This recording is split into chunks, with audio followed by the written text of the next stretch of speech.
warahmatullahi wabarakatuh. Perkenalkan, nama saya Alinda. Baik teman-teman, seperti yang kita tahu bahwa data bukan lagi hanya sebatas angka biasa, melainkan sudah menjadi taktik strategis bagi pertumbuhan bisnis gitu. Hari ini kita akan membedah dataset e-commerce melalui lensa big data. Nah, dari penelitian saya itu mencakup 5 aspek, yaitu 5V.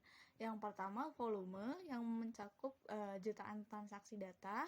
Yang kedua, ada variety yang mencakup beragam data dimulai dari tabel transaksi hingga ulasan teks. Yang ketiga, ada velocity yang dimana data diperbarui secara real time. Yang keempat, ada variety di mana di situ dituntut ketelitian lebih untuk mencegah yang namanya hilangnya data atau data yang tidak konsisten. Yang kelima, ada value di mana data yang kita simpan ini menyimpan aset strategis berupa nilai penting untuk meningkatkan kepuasan pelanggan gitu teman-teman. Tapi data mentah tidak bisa diolah secara langsung, membutuhkan fondasi yang kuat. Oleh karena itu, di penelitian saya dilakukan yang namanya data processing, sehingga data dilakukan secara kategorikal yang memudahkan data dibaca oleh algoritma gitu. Selain itu, kita juga melakukan transformasi berupa logaritmik disebutnya tuh, yang menambahkan itu pada variabel harga sehingga bisa menstabilkan data gitu.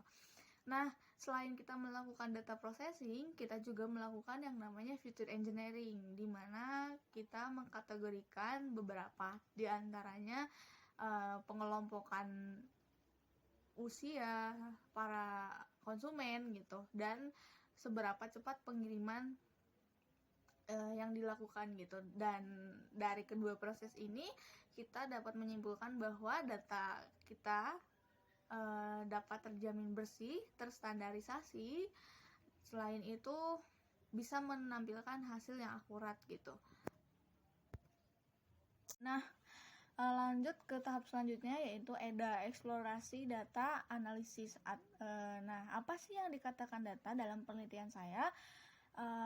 Di bidang fashion dan elektronik itu masih menjadi penyumbang utama transaksi, terutama di bagian pembayaran dompet dan digital gitu.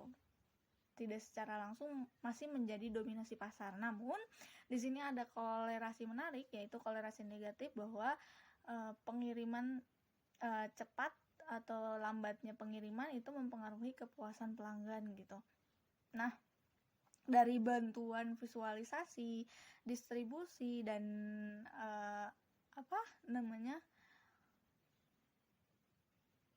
Keynes. Nah, dari situ kita dapat menarik poin bahwa semakin cepat pengiriman itu adalah kunci utama kita mendapatkan kepercayaan pelanggan gitu. Masuk ke bagian analisis lanjutan di mana analisis yang kita gunakan itu selain menggunakan cara konvensional, kita beralih ke cara yang lebih luas dan kita memilih Spark sebagai medianya. Kenapa Spark? Karena Spark ini dapat menampung data lebih dari 1 terabyte, dan Spark ini bekerja menggunakan paralel eksekusi gitu, sehingga memiliki ketahanan terhadap kesalahan yang bisa disebut dengan fault toleransi. Dan berbeda dengan Pandas, karena Pandas hanya bisa menampung memori dari satu komputer saja, sehingga mempermudah mendeteksi transaksi mana yang berpotensi berating tinggi secara efisien walaupun skalanya sudah mencakup itu teman-teman. Nah, masuk lagi ke bagaimana sih kita caranya memprediksi transaksi yang. Nah, jika tadi membahas bagaimana cara kita mendapatkan analisis transaksi yang menghasilkan rating tertinggi. Nah, kita masuk bagaimana nih kita mendeteksi dini transaksi yang berpotensi mengeluarkan ulasan negatif gitu. Nah, dari sini kita menggunakan dua model, yaitu logistic regression yang pertama, yang kedua random forest. Nah, dari dua model ini keakuratan tersebut bisa didapatkan hingga 86% teman-teman, sehingga membantu perusahaan gitu ya. Kita masuk ke bagian penting, yaitu berupa insight dan pengetahuan bisnis gitu. Dari keseluruhan analisis kita dapat menarik 3 poin utama. Yang pertama adalah mempertahankan alur pengiriman jangan lebih dari 3 hari. Yang kedua adalah melakukan kampanye personal terutama kepada pelanggan yang masih muda dan secara aktif gitu. Yang ketiga dan terakhir itu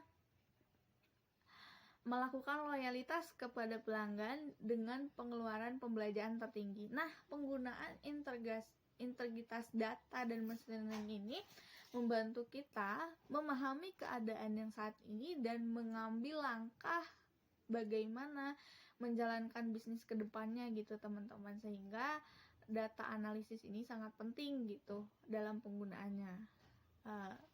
Demikian penjelasan dari saya, kurang lebihnya mohon maaf. Wassalamualaikum warahmatullahi wabarakatuh.